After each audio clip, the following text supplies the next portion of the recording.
Revue des titres, justement, équité et accès aux soins. L'État offre 165 ambulances et 4 unités mobiles d'hospitalisation. Et en ce qui concerne la couverture maladie universelle, retenez que les Badjanougor sont inscrites gratuitement dans les mutuelles de santé.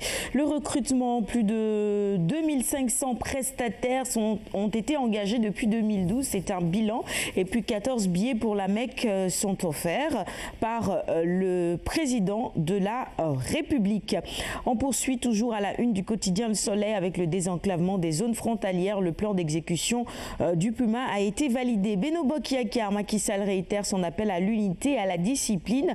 Le soutien au cinéma, le FOPICA sera porté à 2 milliards de francs CFA en 2018. Voilà une excellente nouvelle évidemment pour les acteurs de ce secteur. Emploi des jeunes, 12 000 jeunes et 250 entreprises dans 9 régions ciblées. Et puis Soleil Grand Air nous emmène ce matin dans le delta du Saloum, une destination de plus en plus prisée.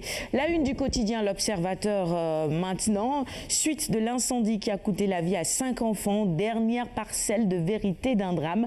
Le message émouvant de la fille aînée à sa maman à lire dans les colonnes de L'Observateur ce matin. La mère des 5 enfants internés à l'hôpital. Nos confrères nous informent également que le père des victimes a été élargi de prison et conduit à Dakar sous bonne escorte. Quelle tragédie! On l'a appris hier et évidemment on présente nos condoléances à la famille. La une du quotidien LAS pour poursuivre cette revue des titres sur une toute autre actualité. La lettre au leader de Beno en vue des législatives. Macky remobilise ses troupes. Titre LAS ce matin. À la une de 24 heures info, la montée des périls en direction des législatives. Nos confrères titre Macky mettent en demeure Beno Bokk-Yakaar. La une du quotidien Enquête sur la requête en annulation devant la cour d'appel. Khalifa, otage des avocats, selon nos confrères d'Enquête. Et puis les Échos nous proposent ce matin ce titre face à la forte demande sociale.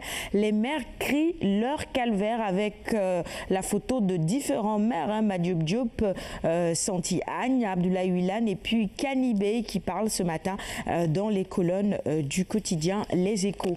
Libération sur cette fraude présumée sur des marchés de la Banque mondiale. Jiangsu, Sénégal, le scandale s'intensifie. La société chargée de construire l'université de Kaolack a usé et abusé de faux dans des appels d'offres selon le comité éthique de l'institution. Elle a été exclue des marchés de la Banque africaine de développement jusqu'en 2038. Les détails sur cette affaire dans les colonnes de Libération de ce vendredi. Le quotidien, épreuve de mathématiques, fuite au concours général. Limamoulaye et le Prytanée militaire prévoient un recours. C'est dommage, mais on verra tout ce que ça va donner.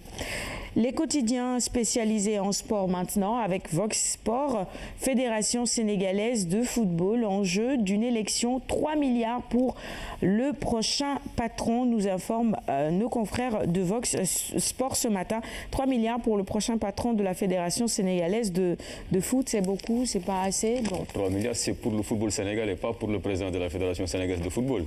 Il ne peut pas avoir un tel salaire. Bon, maintenant, ça montre peut-être l'intérêt que suscite de plus en plus le football. Parce que c'est normal, il n'y a pas un sport plus fédérateur que celui-là. Il y a beaucoup d'enjeux. Aujourd'hui, il est question quand même de faire gagner le Sénégal pour la première fois sur la scène continentale. On sent que voilà, ça sent bon comme on dit, parce qu'on a un groupe qui peut peut-être dans les prochaines années enfin nous valoir un trophée continental. Donc il y a aussi cette réforme-là en profondeur du football sénégalais qui fait que le président de la fédération a maintenant plus de pouvoir. Et donc forcément, ça suscite des appétits. Il y a déjà beaucoup de candidatures, il y a des comités qui sont déclarés. Mais c'est pas mauvais qu'il y ait beaucoup de candidatures. Mais c'est normal, c'est une bonne chose. C'est une